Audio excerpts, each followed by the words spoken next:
The Red Raiders fall short of getting their first 9-win season since 2009 after losing 39-26 to the Hogs of Arkansas in the Liberty Bowl on Friday night. In today's video, we'll break down the game, discuss why Texas Tech lost it, why you should be frustrated your team lost, but also why you should still have that optimism created from the transfer portal going into 2025.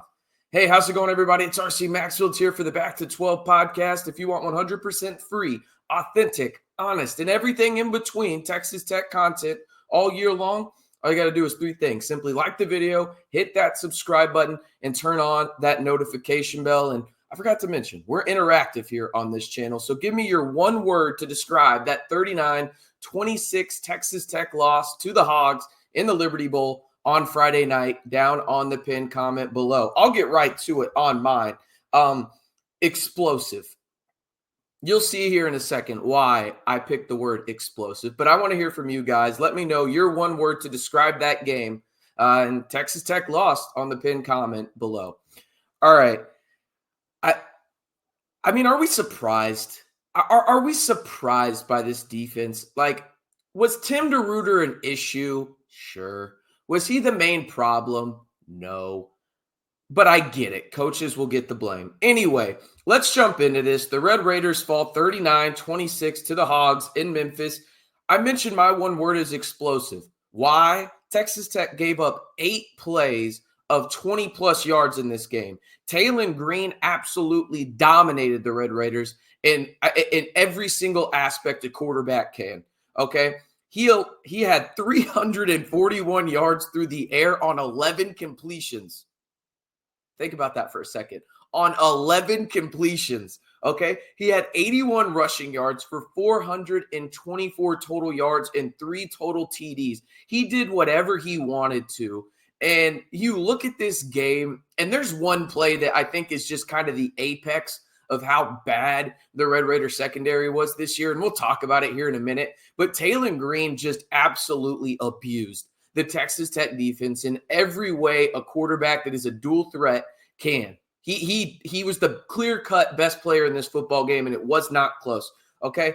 I mentioned the Texas Tech secondary proved yet again to be the worst position group on this roster. Now, I want to preface some things. They were without Braylon Lux. We have seen this year how important it is to that Texas Tech secondary to have a guy like him, right? But this also proved why Texas Tech was so damn hyper-aggressive in the portal, going out and not just getting guys that were depth guys, right? But clear-cut impact players in the secondary, most notably Bryce Pollock. You have to have more guys in this secondary because some of the guys you were playing in this game against Arkansas and for long stretches of the season just aren't good enough. Period. End of story. And again, I mentioned this game was the apex of it.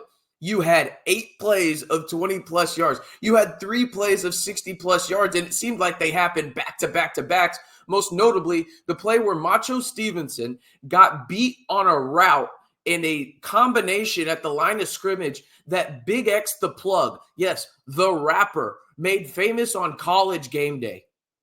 I mean, the guy just moved his arms, did not move his legs. Macho lost all kinds of leverage, went to the outside. It was a simple slant route, and the guy took it 95 yards to the crib.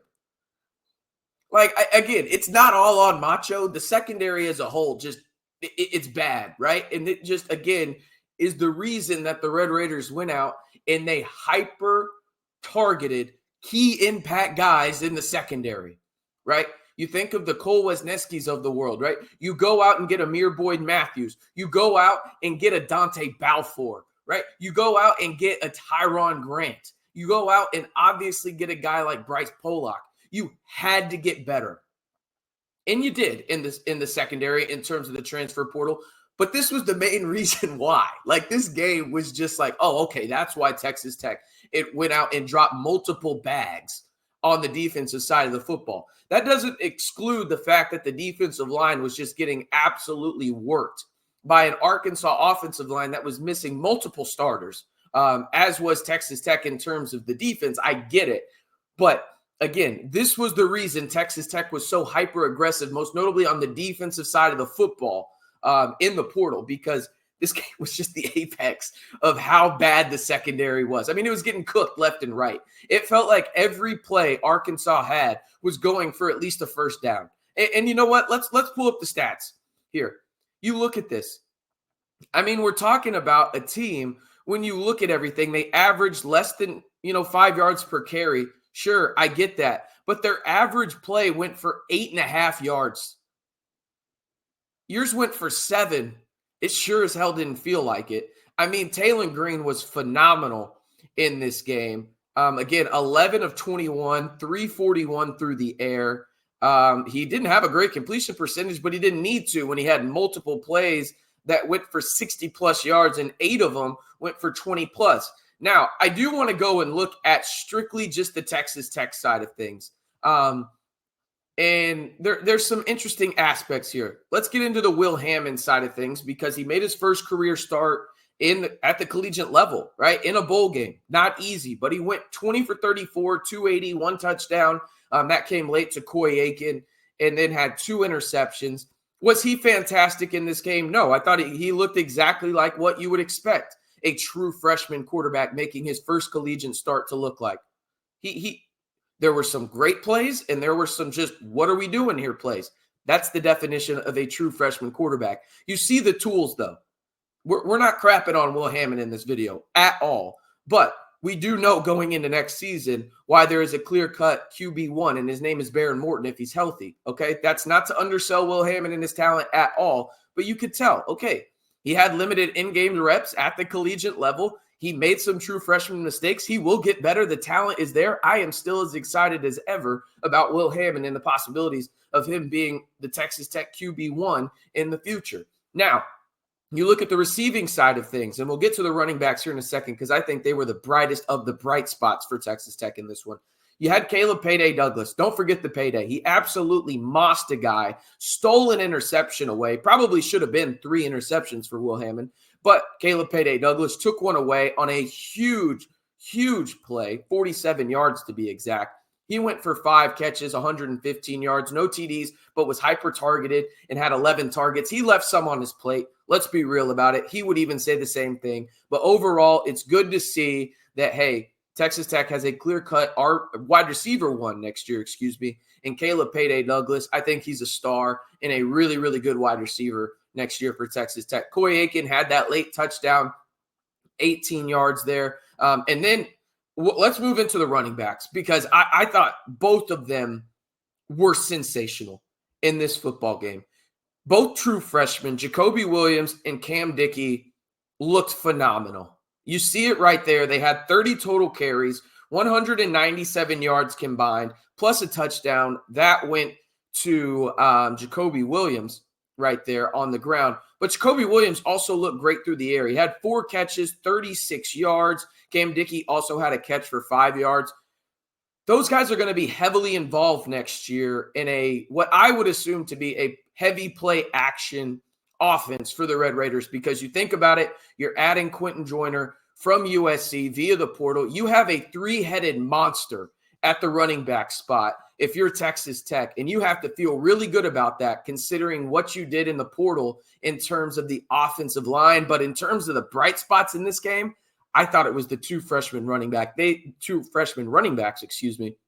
They were absolutely phenomenal in this game as I get back on screen. One last thing before I get into my overarching thoughts in terms of why you should be frustrated, but 2025 in terms of overall optimism there.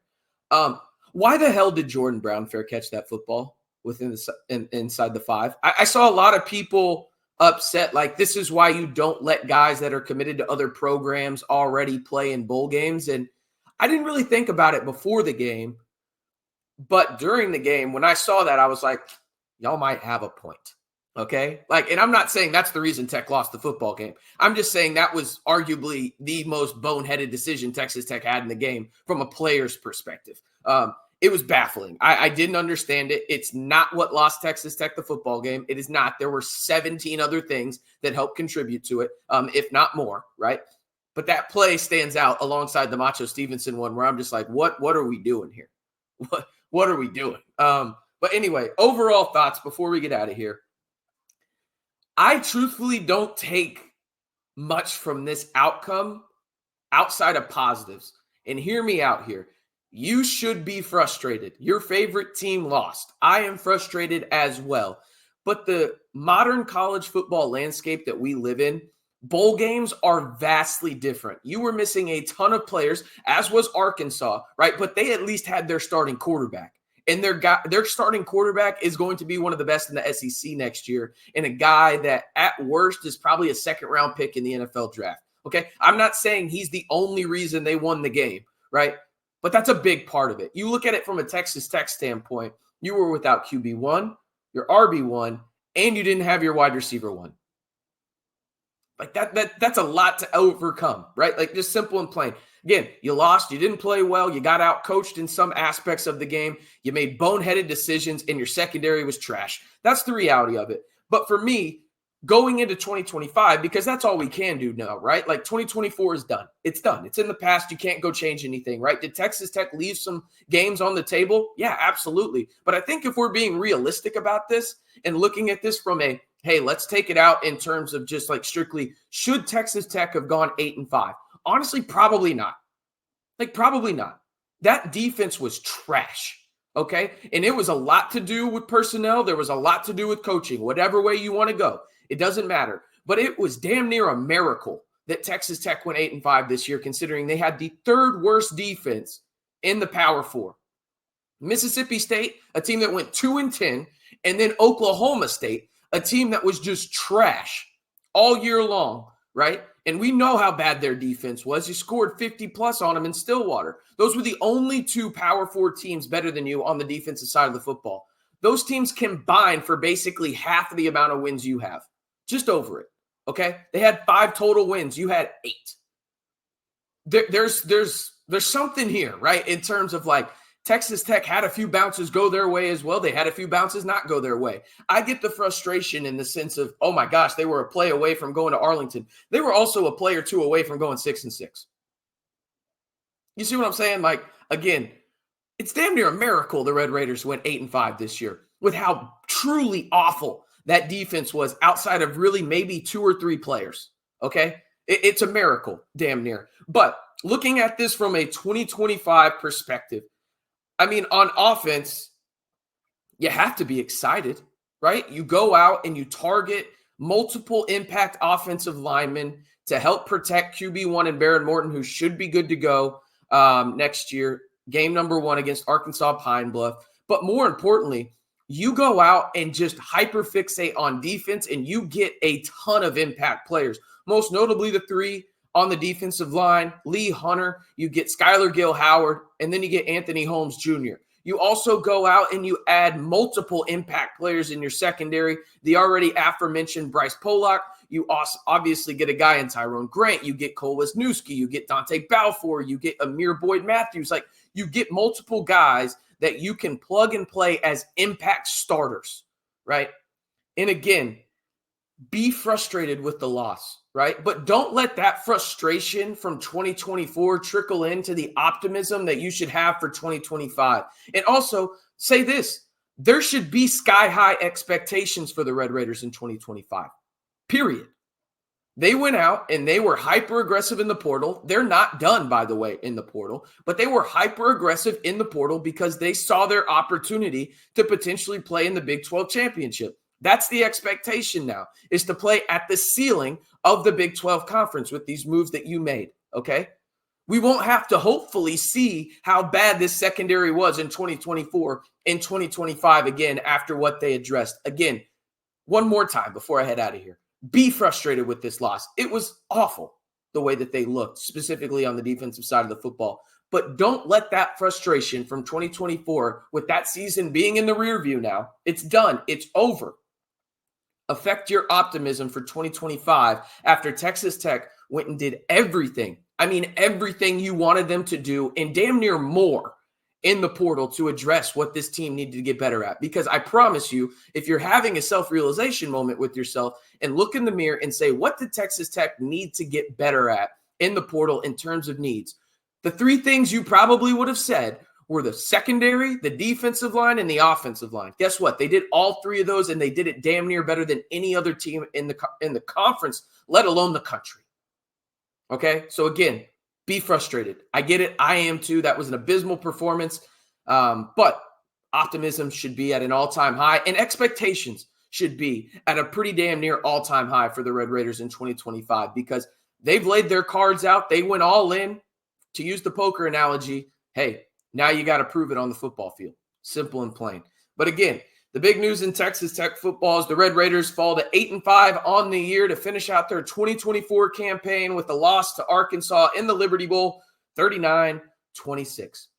Hey, 2024 season, it was a roller coaster, I think is probably a fair way to say it. But I enjoyed covering it. I enjoyed talking about it with you each and every step of the way. And there will be a ton more to discuss in terms of the portal heading into the spring. So if you want 100% free and authentic Texas Tech football content all year long right here on the largest group of Texas Tech fans on YouTube, there's 3 simple steps to join the Back to 12 squad that you need to do. Like the video, hit that subscribe button, and turn on that notification bell.